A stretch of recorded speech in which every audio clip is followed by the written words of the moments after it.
Ang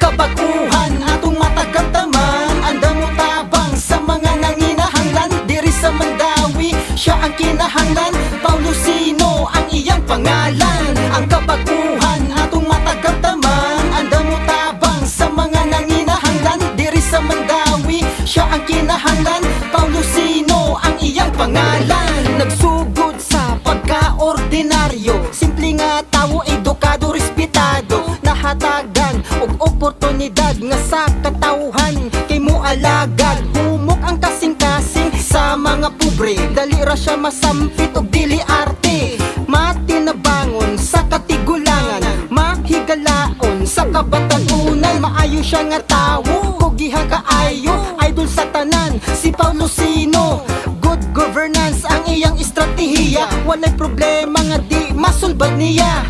Priority niya ang atong barangay, para kitang tanan kay hayahay. Si Paulo Sino kay masaligan, di kamahayan, idol sa tanan. Ang kabaguhan atong matagamtaman, andam mo tabang sa mga nanginahanglan. Diri sa Mandawi, siya ang kinahanglan, Paulo Sino ang iyang pangalan. Ang kabaguhan atong matagamtaman, andam mo tabang sa mga nanginahanglan. Diri sa Mandawi, siya ang kinahanglan, Paulo Sino ang iyang pangalan.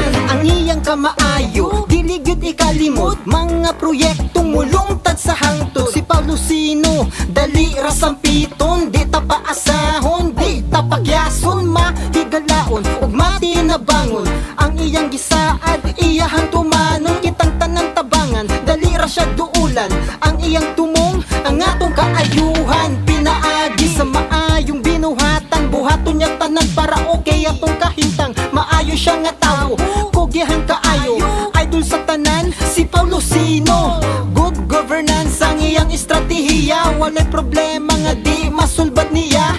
Priority niya ang atong barangay, para kitang tanan kay hayahay. Humok ang kasing-kasing sa mga pobre, dali ra siya masampit og dili arte. Matinabangon sa katigulangan, mahigalaon sa kabatanunan. Sa way pagduha-duha kita kay alagaran, siya atong higala, higugmaon tang tanan. Si Paulo Sino kay masaligan, di kamahayan, siya ang idol sa tanan. Ang kabaguhan atong matagamtaman, andam mo tabang sa mga nanginahanglan. Diri sa Mandawi, siya ang kinahanglan, Paulo Sino ang iyang pangalan. Ang kabaguhan atong matagamtaman, andam mo tabang sa mga nanginahanglan. Diri sa Mandawi, siya ang kinahanglan,